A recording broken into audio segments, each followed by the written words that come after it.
Sveiki visi, tai yra 16 C++ pamoka ir šioje pamokoje mes toliau kalbėsime apie duomenų tipus, tai yra nagrinėsime duomenų tipą float ir double. Tai galime pradėti, pradėsime nuo float duomenų tipo ir realiai float duomenų tipo reikšmė yra maždaug skaičius su kableliu arba tiesiog nesveikas skaičius, ok? Tai susikurkime paprastą float tipo kintamai. Float rašosi FLOAT. Susikurkime kintamai pavadinimu A ir priskirkime jam, tarkim, reikšmę 12. Dabar atvaizdavus tą kintamąjį A, mums rodys 12. Be jokio skaičiaus po kablelio ar pačio kablelio mums nerodo. Kaip jūs tikriausiai įsivaizdavote, kad turėtų rodyti 12.0. Ir tai yra todėl, kad pagal nutylėjimą tiesiog mums nerodo jokio skaičiaus po kablelio, jeigu mes jo, sakykime, nenustatome, arba to skaičiaus po kablelio nėra, arba tai yra 0. Jeigu mes nustatysime, tarkim, 12,5, tuomet mums automatiškai rodys skaičių 12,5. Na ir dar vienas svarbus dalykas su float tipo kintamaisiais, kad float tipas užima 4 baitus jūsų atminties. Na, žinoma, yra niuansų priklausoma nuo jūsų kompiuterio ten architektūros ir taip toliau, bet realiai float tipas užima 4 baitus informacijos ir jo reikšmė gali susidaryti iš 7 skaitmenų. Tai reiškia, kad, pavyzdžiui, jeigu jūs parašysite 12 kablelis, tai yra taškas 1, 2, 3, 1, 2, 3, 1, 2, 3, tarkim, taip, priskirsite didelę reikšmę, štai bus toks rezultatas. 12,1235. Kaip matote, mums rodo tik štai šią dalį. Ir tai tą ketvertą paverčia į penketą, nes mums tiesiog suapvalina. Nes mato, kad čia buvo penketas iš karto po ketverto ir kadangi čia penketas, mums automatiškai apvalina tą ketvertą į penketą. Na, tiksliau bus, jeigu mes čia parašysime tiesiog vienetus. Ir mums turėtų realiai rodyti 4 vienetus. Štai, 12 kablelis ir 4 vienetai. Todėl, kad iš viso šis skaičius susidaro iš 7 skaitmenų, įskaičiuojant ir tą tašką, tai yra kablelį. 1, 2, 3 ir dar 4, tai viso 7. Tai float tipas gali, sakykime, susidaryti tik iš 7 skaitmenų. Ir jeigu jūs, tarkim, priekinę dalį padarysit didesnę, tai yra iš daugiau skaitmenų, pavyzdžiui, ne 1, 2, o 1, 2, 3, štai taip, tuomet automatiškai tų vienetų vėlgi bus mažiau, bus tik 3. Nes, na, kadangi mums viskas vyksta nuo kairės į dešinę, taip pat kaip mes skaitome, taip ir todėl mums realiai ir pradeda nuo pradžios, tai yra 1, 2, 3, tada taškas ketvertas, tai yra 4 skaitmuo ir tada dar telpa 3 skaitmenys, nes iš viso jau yra 7. Ir kai jau pasiekiamas tas limitas, tai yra 7 skaitmenys, toliau jau mums, na, sakykime, nesaugo jokios reikšmės į tą mūsų kintamai. Tai yra neišsaugo tikslesnės reikšmės. Ok? Tai dabar jeigu mes pasirašysime 1, 2, 3, 4, 5, 6, 7, 8, 9. Mums rodys štai tokią nesąmonę, dėl to, kad mes viršėjome tą limitą, sakykime. Ir jeigu mes neviršysim jo, čia bus tik 7 skaitmenys. Pala. Ai, taip, nepaisant to, kad mūsų float tipas gali susidaryti iš 7 skaitmenų, mes taip pat tikriausiai mes turėtume tik tais 6 skaičius, tai yra 6 skaitmenys palikti prieš kablelį, nes taip pat kablelis ir dar skaičius po kablelio įsiskaičiuoja, tai jeigu bus 6 skaitmenys, štai mums viskas bus tvarkoj, net jeigu mes juos visus pakeisime į devynetus, 1, 2, 3, 1, 2, 3. Štai jo, teisingai. Nes automatiškai float tipas įskaičiuoja ir kablelį ir tai suskaičiuoja kaip kažkokį atitinkamą skaitmenį.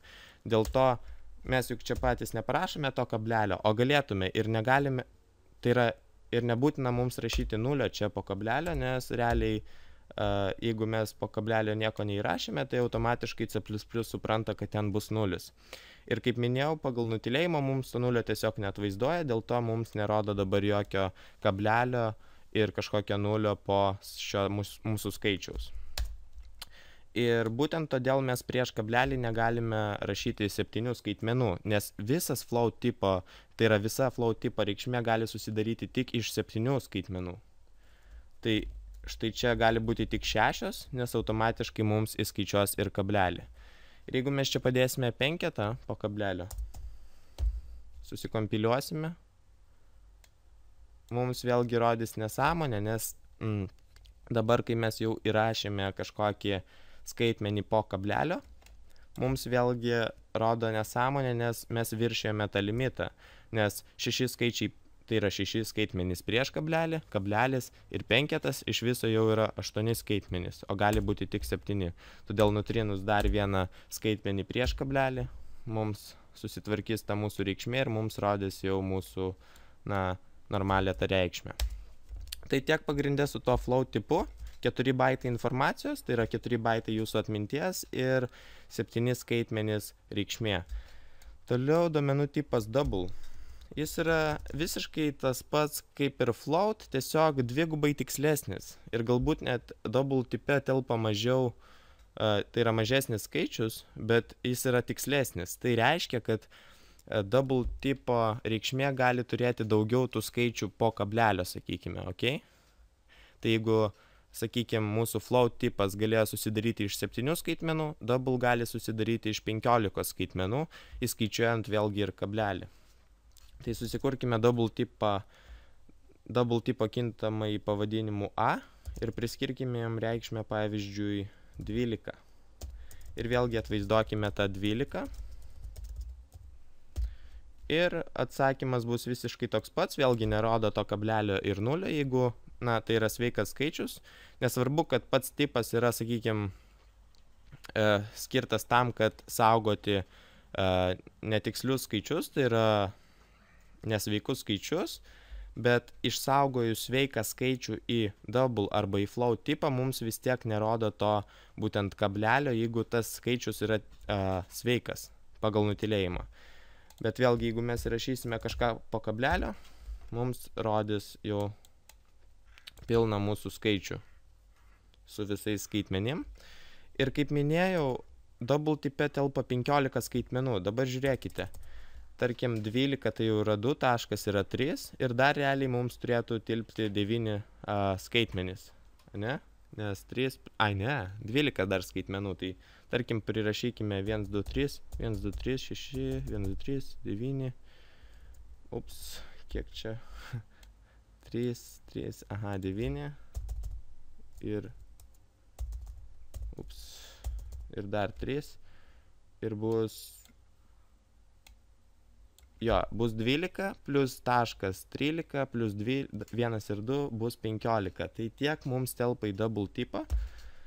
Ir dabar, jeigu mes atvaizduosime, žiūrėkit, ką mums atvaizduoja. Skaičių atvaizduoja teisingai, tačiau nerodo visų skaitmenų po kablelio. Ir tai yra todėl, kad C++ yra tokia kalba, sakykime, kad mums rodytų taip, kaip mums reikia, patys turime tai nusistatyti. Realiai, tiesiog tame mūsų cout metode, kuris atvaizduoja mūsų šiuo atveju kintamojo reikšmę, yra pagal nutylėjimą nustatyta, kad rodyti tokių reikšmių tikslumą iki 7 skaitmenų. Tai mums įrodo 7 skaitmenis, štai matote 1, 2, 3, 4, 5, 6, 7. 7 skaitmenys, maksimumas. Tai yra nustatyta pagal nutylėjimą. Ir mes galime pasikeisti, kad mums, sakykime, rodytų daugiau tų skaitmenų po kablelio arba tiesiog atvaizduotų double tipo arba bet kokio kito tipo reikšmę su 15 skaitmenų iš viso. Tai dabar nustatyta yra 7, bet jeigu mes nusistatysime pasinaudoję cout taškas per precision į 15, štai tokiu būdu cout.precision skliausteliuose 15 ir kabletaškis. Tuomet mums automatiškai rodys 15 skaitmenų. Ir žiūrėkit, kas dabar bus, jeigu mes žemiau susikursime float tipo kintamai A ir, tarkim, nusistatysime reikšmę į ten 14,1 ir atvaizduosime tą, na, tarkim, B kintamai, ir štai kas bus. Ai, na taip, endline reikia uždėti, kad nepasimestumėt endline, kad peršoktume į naują eilutę ir štai. Kaip matote, kai mes nustatome tuo rankiniu būdu tą precision į 15, mums tuomet visas tas reikšmes jau rodys su 15 skaitmenų. Todėl tas precision realiai yra, na, bus dar įvairių niuansų, kur mes mokinsimės įvairiai kitaip atvaizduoti tuos, būtent tikslius skaičius. Tiesiog, kai mes jau nustatėme tą precision rankiniu būdu, mums toliau jau reikia vėl atstatyti tai, arba mums visos tos reikšmės bus iš 15 skaitmenų sudarytos. Tai būtent dėl to mes vėliau mokinsimės kitų būdų, kaip mes galime atvaizduoti be cout, tos double ir float kintamuosius. Bet kokiu atveju, net jeigu mums ir be to precision nustatymo nerodo tų visų 15 skaitmenų, sakykime, aritmetinius veiksmus mums atlieka teisingai. Pavyzdžiui, jeigu mes iš vieno double tipo atimsime kitą double tipą, na, pavyzdžiui, susikurkime kintamą į B ir nusistatykime jo reikšmę į 0, ir vėlgi tiek pat vienetų, kiek yra ten. Ir realiai dabar čia atimkime iš kintamojo A kintamą į B. Ir mums realiai dabar atlieka tą matematinį veiksmą su visais 15 skaitmenų, bet atvaizdos vėlgi tik maksimum 7, nes mes nenusistatėme to precision. Bet kaip matote, mums suskaičiuoja teisingai su visais 15 skaitmenų ir atsakymas gaunasi 12, kas yra teisingas atsakymas. Tai realiai, jeigu jūs turite double tipo kintamai, kurio reikšmė yra labai tiksli, tai yra su daug skaitmenų po kablelio, ir jums coutas neatvaizduoja tų visų skaitmenų, jūs neišsigaskite, nes tiesiog, na, galima sakyti, kad tas coutas jums suapvalina tą skaičių, nerodo tiksliai viso ilgo skaičiaus. Bet rankiniu būdu jūs galite nusistatyti, kad rodytų. Tai realiai, kai mes dirbsime su float ir double kintamaisiais, jeigu mums nerodys pilnų reikšmių, tai nėra baisu, nes vis tiek visi veiksmai, tai yra matematiniai veiksmai, kuriuos mes atliksime, kaip daugyba, sudėtis, atimtis, jie bus atliekami teisingai. Na ir pagrindė tiek šioje pamokoje. Ačiū už dėmesį ir iki.